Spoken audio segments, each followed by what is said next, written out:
Boa noite a todos vocês. Cumprimento Vossa Excelência, na pessoa da professora mestra Dinair Flor de Miranda. Cumprimento a banca. Dizer a vocês que é com muita satisfação e um momento de muito orgulho para mim, como acadêmico, a chegar neste ápice, do nosso fim, da nossa vida acadêmica, de iniciantes, E com muito orgulho para mim ser presenteado com esta banca que aqui se faz, professora Lorraine, a qual conheço desde menino, e já teço aí muitas admirações pela senhora e considero ainda mais depois que a conheci na minha vida acadêmica. Deus me deu a oportunidade de ter a senhora como amiga, como professora e ter convivido com a senhora durante esses 5 anos, para mim, motivo de muito orgulho. Professora Débora, também agradeço imensamente a sua presença e quero dizer que nos enaltece bastante tê-la como coordenadora do curso de Direito e ter nos representado tão bem neste longo período que passamos por aqui, e que possamos representar ainda mais, porque a vida acadêmica não se acaba, professora? Então, no nosso decorrer da vida jurídica, no mundo acadêmico do curso de Direito, que a senhora possa nos representar muito bem. Professora Dinair, nenhum adjetivos poderiam qualificá-la pela tamanha pessoa que é para mim, pelo amor que sinto pela senhora, pela admiração que tenho pela senhora. Somente tenho a agradecer, além de orientadora, uma grande mãe, madrinha, então uma pessoa que admiro bastante. O presente trabalho traz como título o descaso das autoridades competentes para a aplicação da Lei nº 12.305 de 2010 e a pouca fiscalização do Ministério Público no município de Israelândia, Goiás. O trabalho possui como seu objetivo principal mostrar a grande problemática que traz a não aplicação desta lei e as consequências que a população sofre com o descarte incorreto dos resíduos sólidos nos municípios. Métodos utilizados foram sobre doutrina, jurisprudências e também, ao final, foi utilizado uma pesquisa de campo, onde os autores sociais passaram para nós grandes opiniões e passaram para o trabalho, assim, formas a que podem ser resolvidas e também exclamaram suas indagações, os seus clamores sobre a questão social da cidade de Israelândia, Goiás. Por fim, possui um objetivo final do trabalho de levar a todos um conhecimento da lei e mostrar também a todos medidas e formas para que possam amenizar ou até mesmo acabar com este problema no município de Israelândia, Goiás, especificamente. A Política Nacional dos Resíduos Sólidos nasceu há tempos. Não é algo de hoje, não é algo de ontem, mas há tempos ela vem se arrastando. Porém, somente no ano de 2010 que foi criada esta lei, que instituiu a Política Nacional dos Resíduos Sólidos. Porque quando se começou o mundo, a preocupação que a sociedade tinha era apenas em crescimento. Crescer, crescer, criar indústrias e crescer. E com o crescimento, trouxe como consequência a grande aglomeração dos centros urbanos, formando-se assim as grandes sociedades. E com isso, como de costume e normal, o acúmulo de pessoas se fez também com o acúmulo de resíduos, o acúmulo de lixo e, consequentemente, a poluição aumentando gradativamente cada dia mais. Com isso, a população sofre muito. Com essa crescente poluição, advinda principalmente do descarte incorreto dos resíduos sólidos, temos inúmeros e inúmeros casos de doenças graves causados pelos lixões a céu aberto, que são possíveis de enxergar a cada momento no nosso território brasileiro. A lei instituída em 2010 trouxe como prazo urgente para todos os municípios se adequarem de forma correta e que fossem extintos todos os lixões a céu aberto. Com isso, a lei tornou-se, então, os lixões a céu aberto um ser criminoso, ou um local criminoso para o meio ambiente e para a saúde humana. Porém, a falta de recursos dos municípios, principalmente os de pequeno porte, é imensa no quesito esta área. Porque uma área é tão importante, porque se falarmos em meio ambiente, trata-se então de qualidade de vida. E uma área assim importante, muitas das vezes é muito esquecida pela administração pública. Porém, assim, os recursos são repassados muito pouco para os municípios. Então, a lei estendeu o prazo para a regularização de todos os municípios até 2014. Até 2014, os municípios brasileiros teriam que se adequar ao texto legal, às formas corretas de descarte dos resíduos sólidos. Porém, no ano de 2019, vê-se em todo o país que cerca de 80% dos municípios brasileiros ainda não conseguiram se adequar. E o problema é grave. A falta de recursos ainda continua e a aplicação da lei se torna cada dia mais escassa. A lei, juntamente com a resolução do CONAMA, de número 404, estabeleceu critérios para que os municípios seguissem, para que fossem feitas as melhores formas de descarte. A resolução do CONAMA trouxe para, principalmente, os municípios de pequeno porte, a modalidade de aterro sanitário. Por que o aterro sanitário? O aterro sanitário é a modalidade mais prática e mais barata. Então, unia-se o útil ao agradável. Resolveria o problema do descarte incorreto e não seria tão oneroso para os cofres da administração. Por isso, a resolução trouxe a modalidade de aterro sanitário e teceu todos os critérios para que os municípios conseguissem se adequar e fizessem os devidos aterros sanitários nas suas localidades. A lei trouxe mais outro benefício, que se enxergado não é difícil de ser aplicado. A lei traz a oportunidade dos municípios fazerem uma espécie de consórcio entre outros. Unem-se vários municípios, tecem uma espécie de consórcio para a construção de um aterro sanitário. E esse aterro sanitário servirá para atender a demanda desses municípios. Com isso, o gasto ainda é menor e resolveria-se o problema. Os critérios devem ser totalmente adequados para a construção desse aterro, para que não ocorra um prejuízo futuro, tanto para o meio ambiente, tanto para a administração que fez.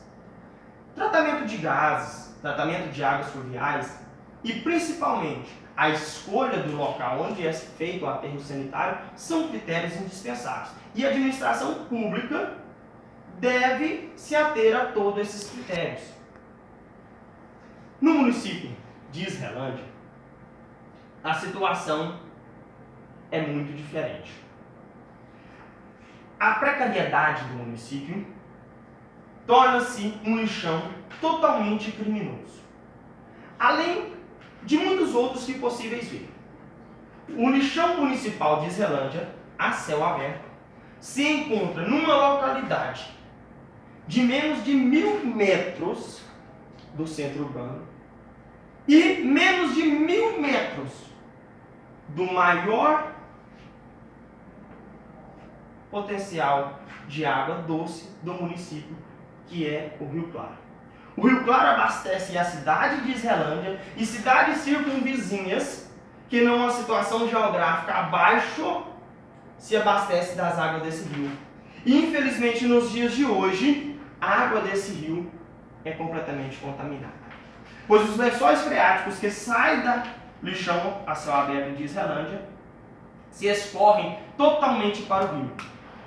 E a inalação dos gases, o mau cheiro e todas as doenças advindas dos lixos descartados incorretamente afetam a população, pois não há a proximidade adequada que se deve ter na lei no município de Israelândia.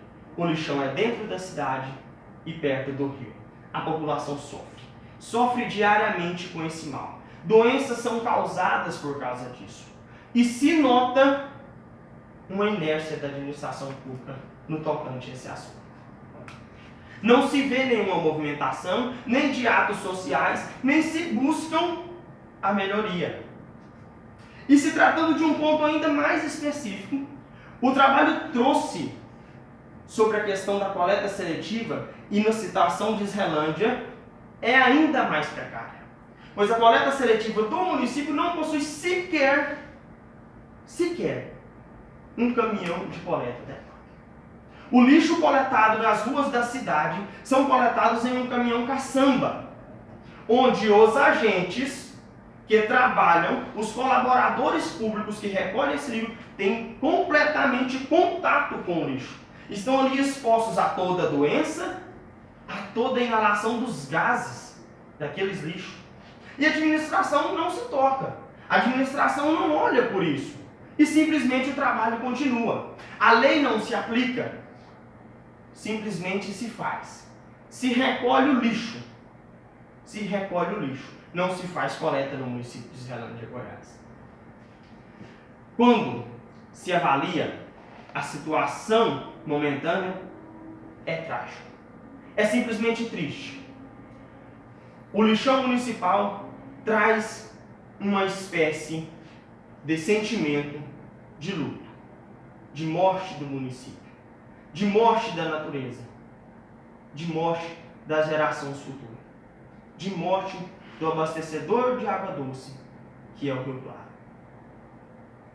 Quando o trabalho percorre para a consulta a todos os que se envolvem no município, desde autoridades competentes aos moradores, à população, nota-se que realmente nada ali está acontecendo. Em entrevista a um ator social de competência, de autoridade, para a representação do povo na Câmara Legislativa, na pessoa de um vereador, é notável em sua fala de que a Câmara simplesmente não tem projeto. A Câmara simplesmente não faz nada. E aí vai mais. A Câmara não percebe nenhuma ação do Ministério Público naquele local. De 2014 para cá, o Ministério Público notificou a Prefeitura uma única vez, para que se resolvesse esse problema. E foi no ano de 2014. Hoje se encontra 2019. E nenhum movimento do Ministério Público, que é o fiscal da lei. A lei está para ser aplicada. O fiscal está para fiscalizar, para cobrar. E não se tem no município. Se fica do jeito que está, a administração inerte, o Ministério Público não fiscaliza. Mais adiante, procuramos o outro lado da moeda e vemos na administração pública, na fala do secretário, que se tem projeto, mas somente no papel. E no papel, infelizmente, não se resolve. No papel, simplesmente, a situação não muda. Que seria encaminhado para a Câmara Municipal este projeto e passaria por votação. Que pensavam em fazer o consórcio, mas o consórcio não foi feito. E nem tem previsão de quando vai ser feito. E aí, quando passa o trabalho para ouvir o lado que mais sofre, que é a população, nota-se simplesmente a revolta. A revolta dos moradores é imensa. A revolta dos moradores com o tipo de coleta. A revolta dos moradores com a posição da administração pública. E a revolta ainda maior, porque sente a lei no município sem nenhum resguardo, sem nenhum protetor, que seria o agente do Ministério Público, que seria o protetor desta lei. E no município de Islândia, simplesmente não se tem. Não se tem a administração que faz, não se tem um Ministério Público que fiscaliza, apenas se tem a população que sofre. Aos olhos da administração, tudo está correto, nada acontece, mas na pele do povo, tudo se sente. E o resultado que se tem deste trabalho é que realmente essa situação precisa ser mudada, e mudada com urgência. O trabalho vem com a intuição de mostrar ao mundo jurídico e ajudar a população islandense para mudar a situação israelense, com urgência, porque a população sofre. E aquela chamada de mãe que a terra tem sofrido no município. Agradeço a banca, estou à disposição para indagações e sugestões para o trabalho. Ok, Fernando, parabéns. Obrigado. Satisfeito com a sua apresentação, você relatou muito bem o seu trabalho, né? Uma apresentação sequencial muito boa. Não esquecendo nenhum dos quesitos do trabalho em relação à metodologia e o conteúdo jurídico. Mas eu não quero adiantar maiores comentários, porque em respeito às minhas colegas que têm a oportunidade agora de falar sobre o seu trabalho, desse comentário e fazer perguntas, se quiser. Professor Belo e depois professor Domingo. Luiz, parabéns pela sua apresentação. Obrigado. Parabéns por essa autonomia, pela apresentação. Um estudo de caso muito interessante, com certeza tive muito trabalho, porque tudo que envolve a questão de gestão, né, a grande temor dos mesmos, né, em relação às repasses de informações, as entrevistas, né, tudo isso. Mas, de todo modo, eu queria até resolver um pouco. A conduta omissiva do gestor, mesmo que se deve do seu trabalho, né, ser pautado nessa conduta que você trouxe para nós, de não estar inerte, mas que é o caso da figura do gestor, né, frente àquelas diretrizes, né, prevista pela Lei 12.305, isso gera para esse gestor alguma penalidade caso o Ministério Público não permaneça inerte? Sim, professora Gera. O Ministério Público, na posição do fiscal, ele pode, numa espécie de multa, notificar o município, né? E assim, caso não cumprido o prazo ou o pedido do Ministério Público, o Ministério Público pode multar a administração pública em multas tanto diárias, pelos dias de atraso da aplicação da lei ou do pedido, ou até mesmo de multas aí sucedâneas a anos. Então, o Ministério Público tem o poder de multar, penalizar o município na espécie de multas. Anticonfiguração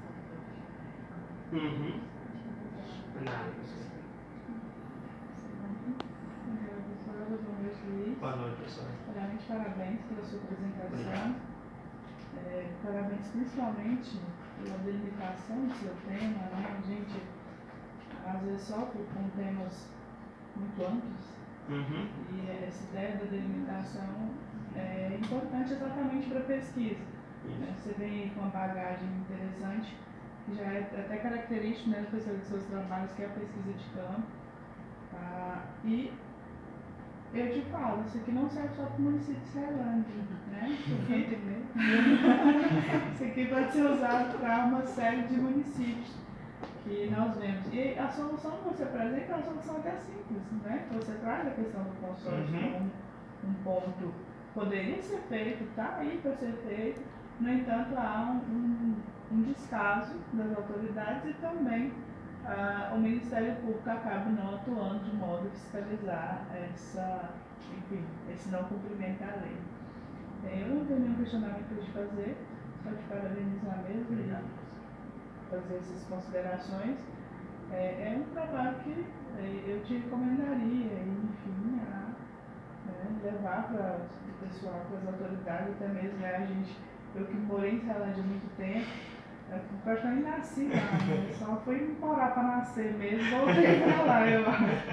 E a minha família é de lá, então assim, a gente vê que o município realmente ele sofre com o descaso das autoridades, infelizmente não é só nesse quesito, né? Mas há uma delimitação, mas e é uma cidade que poderia ter um potencial grande, no entanto está praticamente abandonada. Esqueci. Né? Então, obrigado, Luiz. Obrigado Eu que por agradeço, você. professor. Luiz, eu te agradeço muitíssimo pela confiança de integrar-me esse mistério de oriental. Nós estivemos juntos esses 5 anos de curso de Direito, né?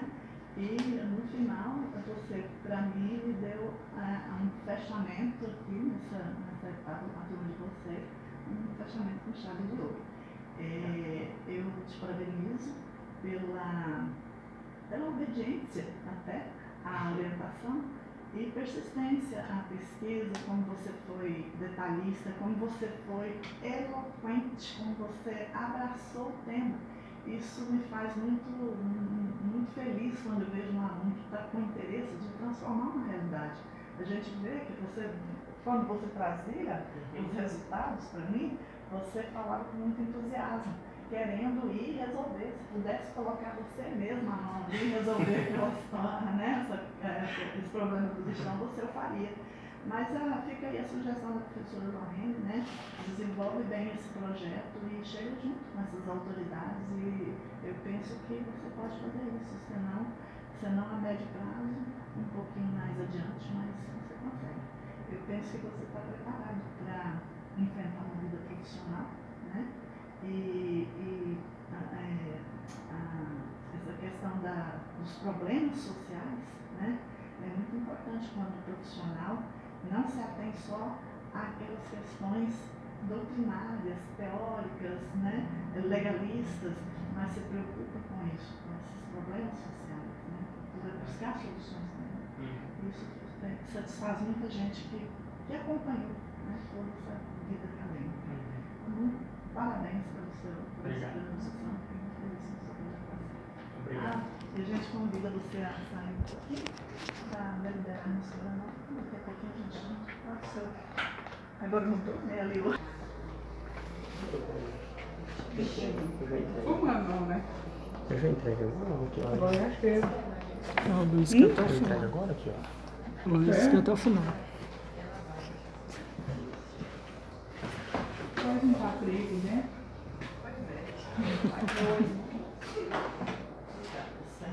Então, esse é o momento da divulgação da nota, né? E é um prazer que a gente te aprova, né? Você está aprovado. E essa aprovação fecha todo o curso de Direito, né? Uma amiga depois que você apresenta, você quer apresentar sempre, né? E a nota é 9,8. Obrigado. Tem uma lembrancinha pra vocês, gente. Um abraço. Uma lembrancinha pra vocês. Obrigado. Obrigada. Simplesinho. Outro abraço agora. Simplesinho, viu, Raiz? Simplesinho, tá? Meu Deus. Obrigado. Já vi um trem aqui que eu curto muito. Professor, foi bem diferente porque flor tem que combinar com flor, né?